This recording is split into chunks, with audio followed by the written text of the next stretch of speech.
جذورنا بالوطن. لكن شنو جمال المؤتمر هذا؟ ذكرنا بعاصمة بالأندلس والدولة العربية 800 سنة في الأندلس. رحنا أماكن قرطبة وغرناطة يا دكتور، شفناها. شفت عائلتي، بنتي كانت وياي، أنا شوفتها، قلت لها بابا هذول أهلك، هذول أجدادك العرب موجودين. رحنا إلى جبل طارق، منطقة 6 كيلومتر يا دكتور، 6 كيلومتر ما تقدر تمشي. المطار بالنص، وقفنا، فاتت الطيارة ونزلت، شفنا التراث العربي. شفنا جبل طارق بن زياد عندما قال البحر أمامكم، لا، البحر وراءكم والعدو أمامكم، 3000 واحد.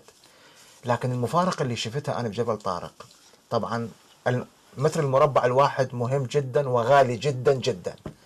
شفت جامع الملك فهد مسويه ب96، جامع ضخم جدا.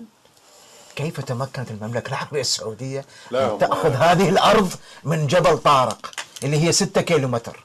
والله العظيم كانت يعني فشي مفرح جدا.